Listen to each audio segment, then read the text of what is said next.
Alright, so this is the, okay, so the tank's out. Now this is the little sleeve here.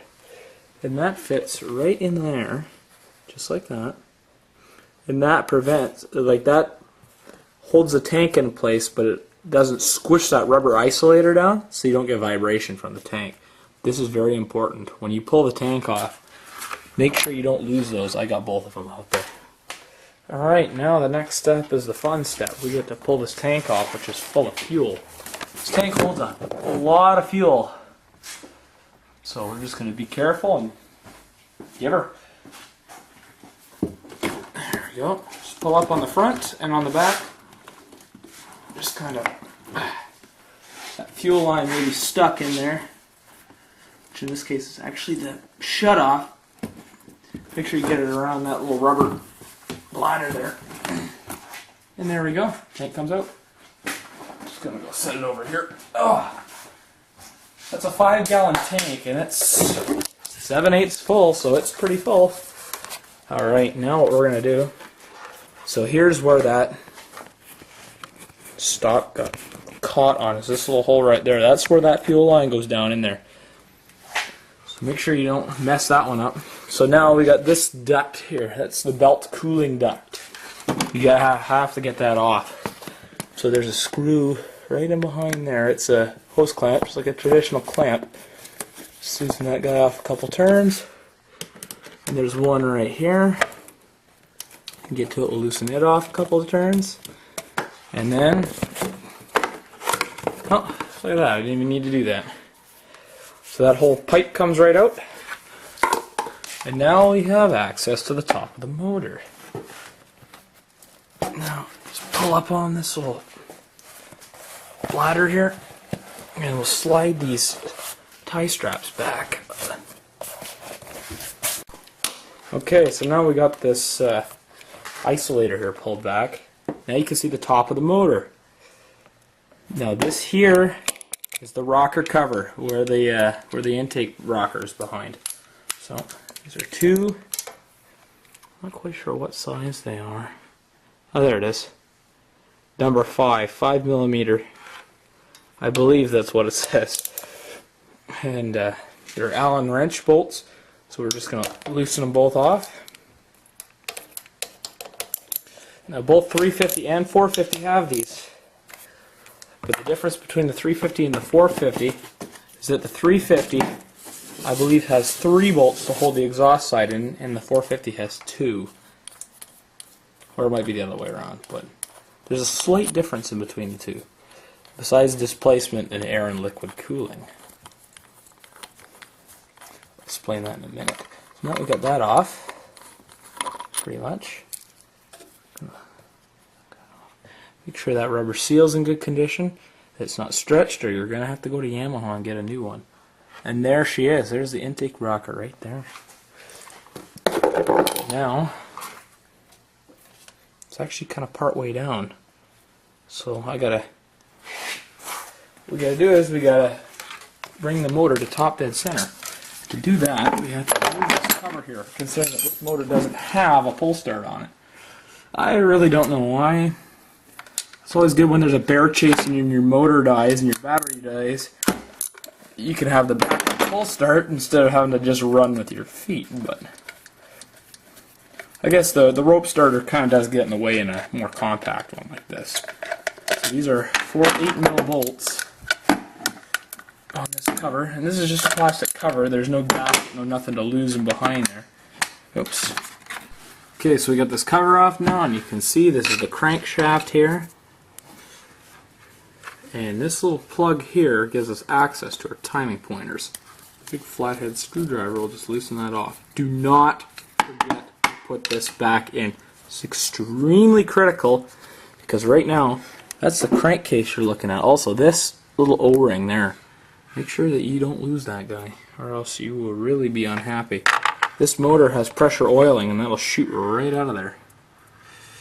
So make sure that that's back on. And you probably can't see inside there too well, but there's a timing pointer. I'll go grab a flashlight so you can take a look. Actually, that might be it right there.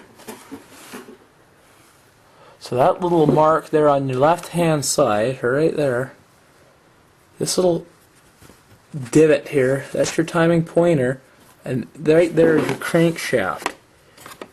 Reluctor on the crankshaft. What we're going to do is we're going to take our 17mm socket here. Now this engine turns from this direction in a counterclockwise direction. Don't ever turn the engine backwards. That's really bad for it. So what we're going to do is we're going to turn.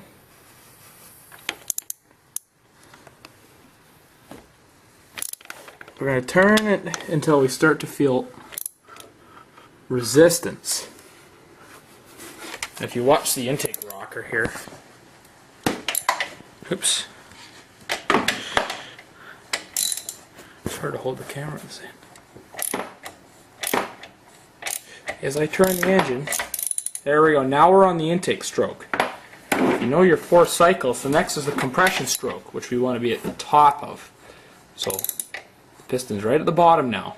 You can kind of see the cam spinning in there. So now it pops back up because the motor just turned over. Now you start to feel resistance when you're pushing this. Now this is the point you know you're getting close. So you look inside there and you turn. Now it'll want to just fly over on this. There it is right there. See that little mark? There we go. That is TDC. Well, it started to kind of kick back just a hair. Oh, I think I just lost it. Oh no, there it is. There we go. We are on TDC. Now it's time to adjust the rocker. So we're going to take our handy feeler gauge.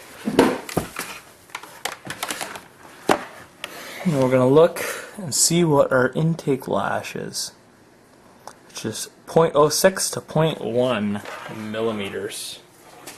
Oops, just give me a sec to get this out. So it's going to be a very thin one. It's not going to be one of these thick guys. It's 0.356, 0.178, and we want between 0.06 and 0.1. Here we go.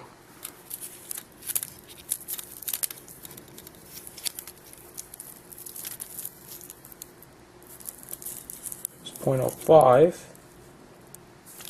Can't really read that one. That's 0.1. So here's 0.076. So it's perfectly in the middle. So here's our feeler gauge. We're going to get underneath there. It's kind of difficult at this point. I've been holding the camera, but there we go. You see? That's very loose. That has to be adjusted. So you can kind of feel it goes up and down a little bit. So what we're going to do not under any circumstances take that and just cinch it down, because you will end up burning valves. Okay. Take our wrench. Now this is our 10mm wrench. Just going to loosen this jam nut off. There we go.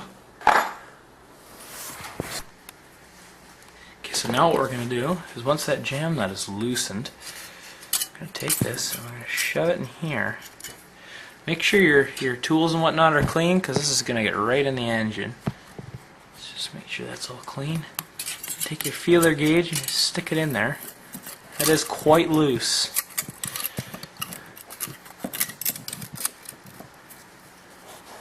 Just going to tighten the top of it down. Well, that's very loose.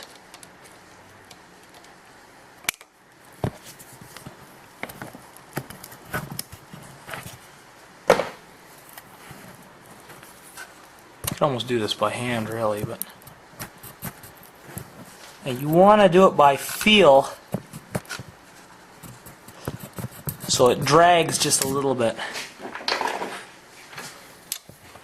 So once you got that down, you can cinch that top nut down, and you want to feel that feeler gauge. Alright, I finally got it, and you want to get it in there so that there's just a little bit of drag on there.